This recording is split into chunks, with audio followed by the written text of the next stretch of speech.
他回忆起3000年前的前世身份，因为受到了远古轮回的诅咒而来到了现代。今天我们要讲一本神奇的书啊。上个世纪呢，有一位非常著名的来自于匈牙利的瑜伽老师呢，他名叫伊丽莎白·海茨。她却与一个活在古埃及时代的年轻女祭司啊，在3000年的时空交错中经历了埃及祭司的7层考验，一段令人难以置信的灵魂之旅呢，就此展开。这本书的名字呢叫《入门》，让我们进入今天的故事啊，前世轮回3000年的埃及女祭司。以下的故事呢非常玄幻啊，大家理性观看。Hello， 大家好，我是有少年感的小雨。大家好，我依旧是大家眼中的小唐。节目从这期开始会进行抽奖活动，详情请见节目最后介绍哦。伊丽莎白·海茨呢，出生于匈牙利的布达佩斯的一个中上阶级的家庭，父母呢对她爱护有加，生活美满幸福。她本该和其他孩子一样过着平凡的生活，可是就在她4岁的那一年呢，让人匪夷所思的事情就发生了。海茨常常做一个噩梦啊，梦里他被一只狮子追逐，他拼命的逃跑啊，看到远处呢有一栋小屋，门口站着他的母亲。海茨于是就朝着母亲的方向奔跑，就在那只狮子马上要追上他的时候呢，他扑进了母亲的怀抱里，于是就惊醒。那每从这个噩梦中惊醒的时候啊，他都要跑进父母的房间啊，寻求安慰。他的母亲呢对此呢并不很在意，只是以为呢他做了一个噩梦而已。在这之后呢，海茨突然发现自己能够看懂很多没有学过的文字。当别的小孩子还热衷于童话故事和游戏的时候呢，海茨呢已经开始沉浸在书本、音乐、美术和博物馆当中了。这样他在同龄人之中啊显得格格不入。与此同时呢，在他的脑海中就开始出现了一些奇怪的记忆，比如呢，他从来没有见过日出，但却有日出的印象。当看到真正日出的时候呢，他却感到很失望，因为他说这和他印象之中的日出啊截然不同。这些事情呢，让他的家人啊都十分的费解，而海茨开始觉得呢，这里啊不是自己真正的家，他的父母呢也不是自己真正的父母，这到底是怎么回事呢？每当海茨感到不被身边的人所理解的时候呢，脑海里啊就会出现一个叫做 HE 的人，他总是能够从这个人的身上获得爱和赞同，无论别人能不能够听懂他说的话呢， HE 都是他最忠实的听众。一年的冬天呢，海茨忽然开始喜欢上一些奇怪的姿势，在当时的父母看起来简直是不可思议，他们甚至嘲笑他是否在发疯。但是只有他自己知道，这些姿势呢可以让他恢复精神，让学习呢更有效。有一次呢，一位常在东方旅行的朋友看了海茨做的古怪动作之后啊，神情严肃的就告诉他们的父母，这孩子呀做的正是正统的瑜伽动作。而海茨呢连瑜伽这个词都没有听说过，之前呢也从来没有接触过有关于瑜伽的信息，那他又是怎么学会这些动作的呢？几年之后呢，海茨终于揭开了这件事情的谜底。一天晚上呢，在睡梦之中呢，海茨感到了自己啊被放到一个可怕的可以滑行的雪橇之上，从脖子到脚呢都被紧紧的绑住了，双手交叉在胸前，浑身啊动弹不得。明明是艳阳高照啊，海茨却觉得通体冰凉，因为自己呢正在被拖向一栋白色石头砌成的建筑物里，那里明明就是一座坟墓。当进入其中呢，黑暗吞噬了海茨啊，他静静的就躺在那里，发不出一丁点声音。他在心里当时就问呢，我还要在这里躺多久？于是一个不知从何处传来的声音回答了他：3000年。海茨想要呼救呢，却张不开嘴。好在这个时候呢，姐姐跑过来摇晃了他的身体他才得以从黑暗的梦境中脱身。而就在清醒之后的几分钟之内呢，某种生命的回忆于是就涌上了他的心头。他想起了自己从孩提时就已经开始寻找自己真正的家了，那正是3000年前的古埃及。而他的父亲呢，则是埃及的法老。这也就解释了为什么他会无师自通的做瑜伽动作，以及重复做关于狮子的梦。那是他对那一世的最后的记忆了。故事呢，就要回到3000年前。那个时候的古埃及呢，有一个铁样的规矩呢，那就是法老的妻子过世后呢，如果皇室中没有其他具有皇家血统的女人的时候，唯有法老的女儿呢，有资格成为他的皇后，与他并肩坐在宝座上。海茨在前世的记忆中就记得自己就是当时法老的小公主。就在埃及的小公主过16岁生日的时候呢，妈妈就为她拿来了一套隆重的礼服，旁边的银盘上呢放着精巧的珠宝，她即将成为自己父亲的皇后。而2位年长的宫廷侍卫呢，就带着穿戴整齐的小公主走进了接待厅。金色的王座上呢，坐着的就是法老，他的旁边呢有头华丽高贵的狮子就卧在他的脚边。法老拿起黄金后冠呢，就戴在了他的头上，牵着他的手呢走向了台阶上的王座，向文武百官就宣布了小公主成为了法老的妻子。小公主就注意到那后冠上住着一条金蛇，代表着统治者呢是神之子的家族，也代表着入门。而入门呢是古埃及人成为祭司之前的一项终极考验，被测试的人呢会被关进金字塔的石棺之中经历各种幻象。这其中呢有7层考验，只有那些信念坚定敢于放弃自我的人呢才能识破这些幻境，通过考验，从而呢成为一个帮助迷失灵魂寻找方向的祭司。如果说这个人一旦迷失在哪一层的幻境中出不来了，那这个人呢也会死在石棺当中，而灵魂呢会进入永远的轮回。在典礼结束后呢，法老就问小公主想要什么礼物呢？然而公主想要的既不是美丽的珠宝，也不是四处旅行，她就请求她的父亲呢带她入门。入门之路呢是复杂艰险的，疼爱女儿的法老呢自然是不同意的嘛，但架不住小公主的再三哀求于是法老只好答应下来。他就将小公主托付给了他的哥哥，神之子的族长呢，也是寺庙里的大祭司普塔霍特普。那大祭司呢，就是所有祭司中职责最高的人，同时呢，他也是最高的医生以及建筑师，因为他知道所有大自然的奥秘。他来到地球上的任务呢，就是引导人之子向自己的灵魂打开，并把科学呢教导给他们。而这个人呢，正是海茨数次感知到的 H1。见到普塔霍特普后呢，小公主迫不及待的就告诉他我想要入门，我希望能够立即开始为入门做准备。普塔霍特普呢就回答到说入门呢代表觉知，你觉知的程度是配合你的神经系统发展的，以及你的身体对较高势能的抗阻力而决定的。当一个人对自己的较高灵性有了某种程度的觉知时呢，他自然能够引导较高较强的能量进入他的身体。然而因此呢，他也必须把自己的神经系统与身体呢对这巨大的势能的承受力提高到某种程度，以便接受神圣的力量而不损伤自己的身体。所以入门呢也代表全知全能。而这位大祭司拒绝了他的请求，他就对公主说要在最底层面的物质显象世界中觉知神圣的创造势能呢，就必须先经历肉体的爱，唤醒公主的心之后呢，才能够控制这股强大的势能。当时小公主的心呢都只被这个入门所占据，所以她当时就向这个大祭司发誓呢，自己永远都不会陷入爱情，也不会被爱所诱惑。大祭司面色严肃的就告诉她说只有经历过爱呢，深刻的理解了爱的意义，并清楚的了解了这股能量呢，才能够带她入门。小公主无法明白为什么自己必须要先有男女之爱的经验才能够入门呢？她认为自己等不到爱的到来了。第二天呢，于是她又来找这个大祭司公主就把自己一定要入门的决心表达了出来。普塔霍特普呢沉思片刻之后起身就说神之子的家族中有一个规定，如果神之子中呢有人连续要求3次入门大祭司便不能够再拒绝他了，因为这就表示入门对他来说是必要的，尽管呢他可能因此要面对很多的危险。于是呢他就让公主先回去，等一切安排妥当之后呢，第3次过来再准备入门。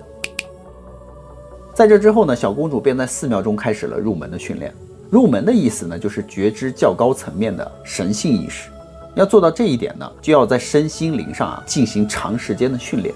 而大祭司说呢，当一个人要成为入门者呢，在他要进入较高神圣力量之前呢，我们除了必须要使他的身体获得化学性的转化之外呢，其他方面也要做好准备。他所接受的较高频率与他自身的频率之间不能超过一个8度音阶的差异，否则呢他便会死亡。在地球的物质界中呢，有4个不同意识层次的显现，它们就是矿物质、植物、动物、人类，以及它们所到达的不同程度的意识层面。我们以8度音阶来区分进展的层次。他说我们发现从地球层面到天堂之间呢，人类共有4个进阶的阶梯，而每一个阶梯呢都与每个8度音阶的频率相符合。所以我们用这4个阶梯的程度来区分进展的层面。第一个呢是仅有一般意识知识能力的人类，第2个进阶呢就是具有较高知识被称为天才的人类，第3个进阶呢是具有较高智慧与宇宙大爱被称为先知的人类，第4个进阶呢是全知全能的神一般的人类。他说矿物呢是最底层的意识层面，它是由物质收缩、冷却、硬化而形成的。植物呢是由2个层面，即物质与促使植物生长的势能而形成的。植物所被赐予的势能呢只有3种功能，第一个呢就是寻找食物，第2个呢是吸收食物，第3个呢是消化食物。而动物呢被赐予的势能呢，除了与矿物质和植物的物质元素之外呢，还有动物的意识。动物的进展呢，只比人类低了一个层次，就是人类除了有思想和智力之外呢，也包括了矿物、植物和动物的所有的意识。它具有智力以及灵性的力量，它能够用语言来表达它在较高层面的经验，并将它传递给自己的族群。而人类再往下进化，下一个更高的8度音阶的意识呢，便是先知的爱了。这种爱不是出自于分裂的意识，而是来自于神性的合一。因此这种爱是宇宙性的，只有给予，不寻求弥补，不寻求身体的满足，永远焕发合一的意识。在这种意识层面的人呢，他不想占有任何人，他也不想占有任何东西，他们感受到的自己呢，是与永恒宇宙合而为一的。再往下进阶一个8度音阶呢，那就是第7层面，是上帝最完美的显现。它表达着、焕发着未经转化的最初始的神性创造的那个频率。而大祭司说呢，只有人类具有掌握和焕发7个8度音阶所有频率的功能，因为人类的神经系统呢，储存了所有7个8度音阶的频率，蕴含着已经转化以及未转化的创造的力量。所以经过了大量的专注力和心理意识的练习呢，小公主就体验到了灵性的融合，甚至呢，她说她能够与狮子进行心灵感应了。而日子呢，一天一天的过去了。满月的那一天呢，普塔霍特普呢就把小公主带到了一个很大的房间里面，里面就放着一具石棺。大祭司说，入门者即将在这里通过一层一层的考验，在通过7层考验的时候呢，小公主呢将不再是一个受命运束缚的人，而将成为一个真正的女祭司。在这个过程中呢，有很大的危险，可以说是一不小心就会走到万劫不复的局面，而且会坠入漫长的轮回，遭受无尽的苦难。但小公主没有丝毫的犹豫带着100%的信心就进入了石棺，躺在了伸手不见五指的黑暗之中。起初呢，在这个石棺之中就是黑暗一片，什么都没有。紧接着过了很长时间小公主就说在黑暗中我看到了一点绿色灵光的闪现。我一边看着他们呢，一边就猜想他们是从哪来的呢？她说，在我的惊讶之中呢，他们逐渐就形成了一张可怕的脸。她说，我知道这没有身体的脸呢，就是怪物或者是邪恶本身。而我偶然呢，会在人们的脸上看到这种邪恶的表情。他说，我无声的就用内心呢，就对他说你不是一个独立的存在，而我是。说完呢，那张脸就消失了。紧接着呢，在黑暗中出现了一个精美的房间，里面的人就拿着诱人的美食和饮料劝小公主吃一点。虽然小公主当时是又饥又渴，但还是拒绝了这些诱惑。过了片刻呢，周围又发生了变化，一群男男女女呢紧紧抱在了一起，说着他们之间的情话。当时的小公主感到不理解。这时一个高大英俊的男士走了过来，他就告诉小公主呢，他们在伊甸园中呢是被拆散的，他呢就是他苦苦追寻的另一半了。他还请求小公主呢和他相爱，但小公主没有答应。男子呢随即又消失了，只留下了一句话，他说，我会继续在地球的层面上寻找你。当时的小公主不知道这是什么意思嘛，只能在一团浓雾之中跌跌撞撞的继续往前走。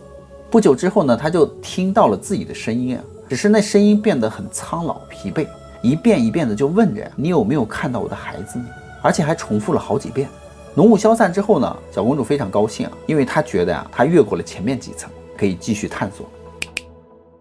一转眼呢，她又发现自己的身高发生了变化，还穿着一种奇怪的衣服，周围的环境呢变得非常的古怪，街上的房子样式呢是她从来没有见过的，巨大的船只呢没有桨，却能够走得飞快，天上呢还时不时有铁鸟飞过。这个时候呢，就有一个男人走过来对她说呢，我是你的丈夫。当时的小公主十分的迷惑，自己明明才只有16岁，怎么就已经结婚了呢？更让她感到困惑的是，她在庙宇中最好的朋友伊玛呢，居然管她叫妈妈，而法老的指挥官提斯塔呢，又变成了她白发苍苍的老父亲。在这个场景中呢，公主和她的家人们面临着战争和死亡的威胁，敌人呢从四面八方当时围攻过来他们的城堡，而再过几天呢，这个城就得被围得投降了。在经历了千辛万苦呢，小公主一家终于活了下来。终于等到了战争结束的那一天呢，忽然这一切又消失了。小公主又看到了一条阶梯，于是她爬上了6层阶梯之后呢，就看着最后一节阶梯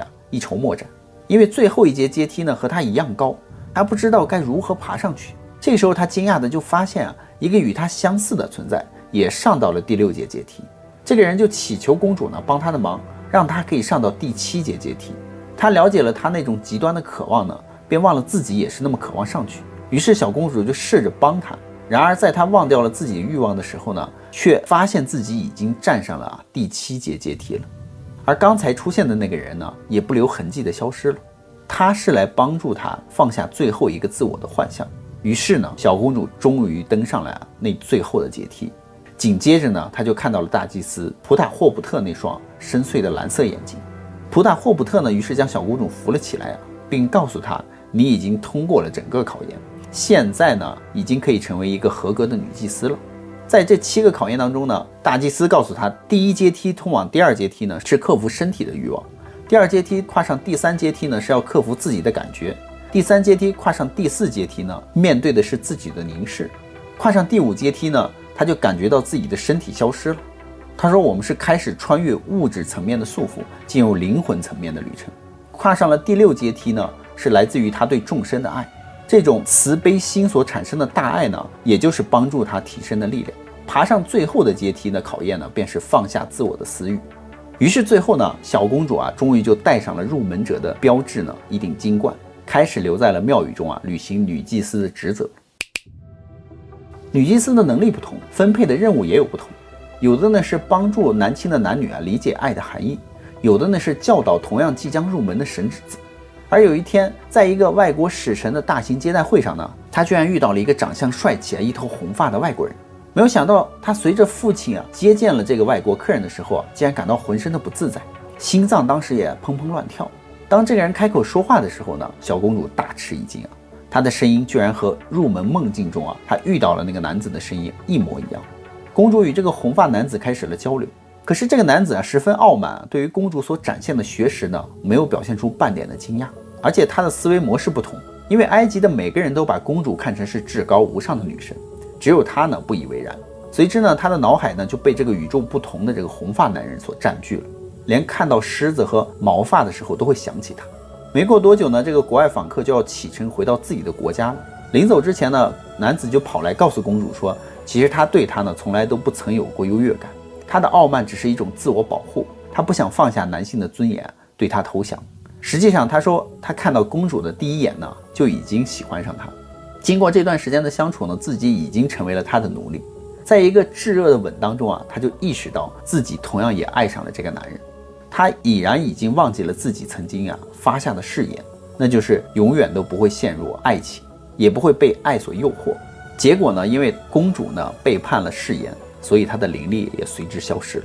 于是小公主就跪在普塔霍特普面前呢，请求他帮助自己熄灭身上的欲望之火。而大祭司呢没有做出任何的表示，公主就感到一阵毁灭性的绝望，无意识的就走进了狮子园当中。但她忘记了自己已经失去了控制力了。于是呢，狮子跳了出来向她扑来，她拼命的逃跑呢，就看到了前面有一扇门打开，门口站着呢就是自己母亲的身影。于是她朝着母亲奔去脱离了狮子的利爪，沉入了一片黑暗之中。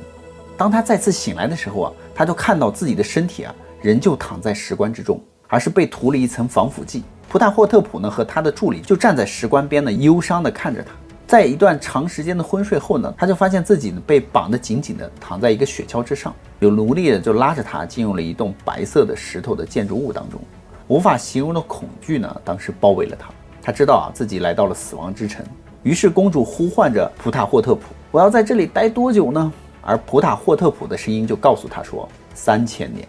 于是小公主呢再次进入了黑暗之中。在黑暗之中呢，小公主碰到了一个恶魔，他就告诉她说由于情欲之爱呢，那种神性的力量呢导入了较低的中枢神经而烧伤了她，因此她的意识和灵性呢被躯体所牵制，她已经是一个永恒不灭的木乃伊了。而公主的意识呢将一次又一次的进入轮回，投身在不同的环境之中，过着卑微无意义的生活。在一次的轮回中呢，她努力想要找到和她有关系的人，法老、普塔霍特普、伊玛都没有找到，而她的记忆呢也开始变得越来越模糊了。1000年后的有一世呢，小公主虽然没有找到她的亲人，但她突然找到了另一个人。那个人的眼神炙热有着她所熟悉的声音，就是那个红发男子。而这个男子呢与她有着特定的连结。突然之间海慈呢惊醒了，原来这都是她前世记忆的一场梦境而已。小公主如何才能打破这沉睡3000年的诅咒呢？而3000年之后，公主将会发生什么样的事情呢？让我们下集再见。那么好了，故事呢，宇哥也就讲完了。好啦，我们今天节目就到这。这期内容大家还喜欢吗？喜欢的话，点赞留言支持我们一下哦。我们会在每集下方留言当中选出一个幸运的粉丝。那么奖品的内容呢，就是宇哥之前讲过的这一些书籍，还有我抱过的娃娃。那我们抽奖是以什么为标准呢？抽奖的标准呢，就是在节目下方留言当中，我会选出一个我最喜欢的留言，所以大家要多多留下精彩的留言，吸引我的注意哦。搞不好下一位幸运的粉丝就是你呢。那我们下期节目再见吧，拜拜。